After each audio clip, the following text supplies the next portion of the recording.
Lenormand lovers, it's Lucy Young Sutton, and today's video comes to you in answer to a very common question.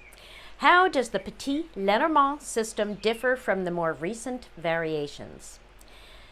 The Petit Lenormand began as the Game of Hope, or Das Spiel der Hoffnung, developed by Johann Caspar Hechtel in Nuremberg, Germany in 1799.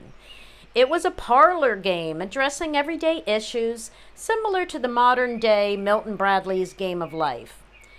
A divination game was briefly described at the end of the booklet. Because divination wasn't acceptable and even illegal in some places at the time, all divination tools were marketed as games. In 1846, the deck was repurposed as a divination system using the name of the recently deceased Mademoiselle Lenormand for marketing purposes. We now know, thanks to the research by people such as Mary Greer, that she never used this particular card system. All early Lenormand decks included an instruction sheet that we now call the Philippe Lenormand Original Instructions. And you'll hear me reference that in a lot of my videos. I call it the plot. That's the acronym for the name, Philippe Lenormand Original Instructions. And that's what this is. Explanations and directions. This accompanied all early decks. And of course, they made it look like she signed it, which, you know, she was already deceased, so, you know, well, she could have, but from beyond the grave. But she didn't. Okay. So if you look in the booklet that comes with this deck, if you have the Primal Lenormand, you can read more about the history, and you'll see right here at the very back, it explains that in 1846 the deck was repurposed, reprinted, came out with the famous fortune teller's name on it to catch people's eyes, and was sold rather as the game that people close to her claimed had been found on her when she died. We now know that was just a marketing ploy. Marketing. Gotta love it. Okay, so anyway. All right. Now back to the original instruction sheet. These instructions were based on the earlier coffee ground and tea leaf meanings, all of which were proximity based. So for more than 200 years, this deck has been used by individuals from all over the globe, which means that many variations on this system have emerged with Romany, tarot, and cartomantic influences. But the original method is the system we now know as the method of distance, or the near-far method. Okay, let's look at the primary differences between this system and other techniques in common usage today. How do traditional readers use this deck? Number one, most importantly, we understand that this is a deck with a perfect and complete system. Nothing additional needs to be added once you speak fluent Lenormand. We don't add tarot techniques such as shadow cards, clarifier cards, or reversals. Now, playing around with such techniques can be fun, and I, for one, am always testing the waters. But if you truly want to be a Lenormand master, it would behoove you to learn the original system. Number two, we read tableaus based on card order and proximity without a focus on houses.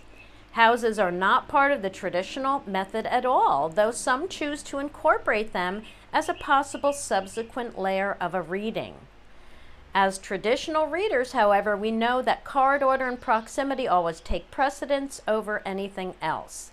The law of gravity dictates that cards above exert their pressure on those below, making them stronger. And in reading left to right, we can see the cards to the right as having a stronger energy than those to the left. Number three, we agree on all the card meanings following the Petit Lenormand original instructions. This means that traditional readers have no problem interpreting each other's cards. Now, here are some examples of cards whose traditional meanings were almost lost before the resurrection of this original method. Number 1, we have Mr. Fox.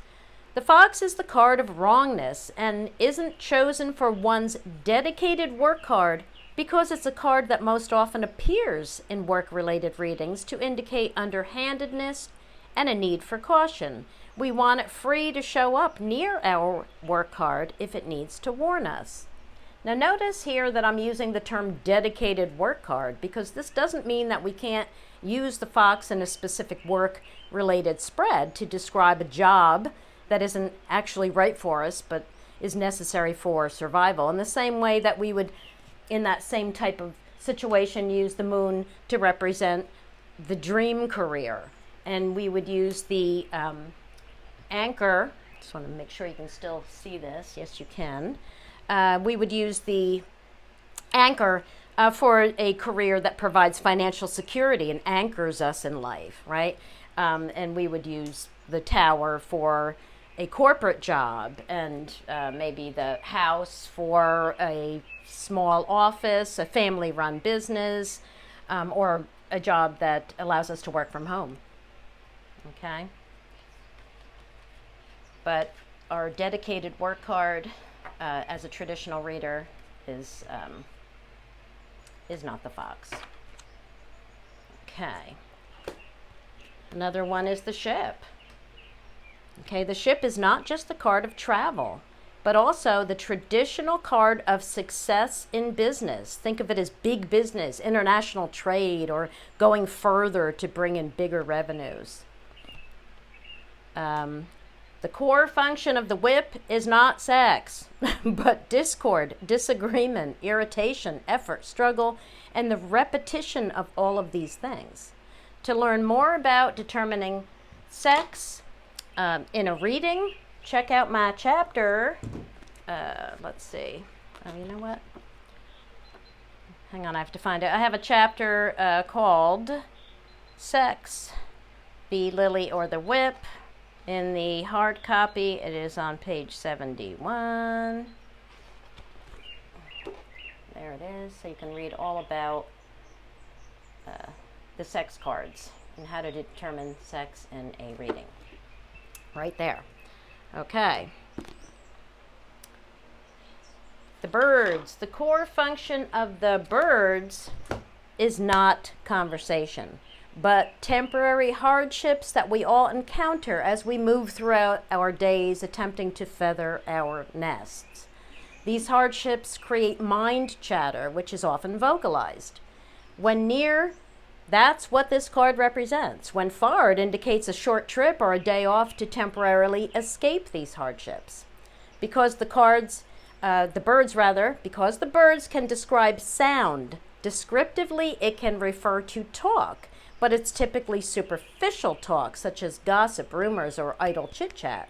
When it describes the letter, for example, it will refer to verbal communication in many cases, but that's not the primary vibe or essence of the card. Now, there are many other differences among the cards, all of which you can learn about by watching my individual card videos on this channel. Okay. Number 4. We use only the original 36 card deck unless we're performing specific readings where extra cards are given pre-assigned meanings. Now this differs from using an extended deck and then interpreting the non-traditional cards as part of the reading. And in my book, you will find a chapter on tips and steps for using extra cards. Okay. All right. Number 5. We know how to use the playing card insets as well as understanding that they are based on the German system, where clubs are the least fortunate suit and spades are the most fortunate suit. Check your deck now, and you will see that there are no negative spades and that most inauspicious cards are assigned to the clubs. We can use this knowledge as well as using the core insets to possibly reference people in the reading, but first and foremost, we are only reading the Lenormand system, not cartomancy. Again, in my book, I have a chapter on the playing card insets, and I did also give you a quick reference sheet. All right. And finally, number 6. We understand that some cards are positive at their core, some are negative, and others neutral. Because everything in the universe consists of energy, and that energy is constantly vibrating at different rates and moving between the spectrum of potential and form, understanding the energetic nature of the cards allows us to easily determine whether the energy of the spread is preferable or beneficial to our questions, goals, and intentions. And lastly, I'm going to show you in my book, I do have a chapter on the Lenormand positive, neutral, negative assignments, and I have my list. Okay, that's all for today, my friends. Thanks for watching, and I will see you in the next video. Bye-bye.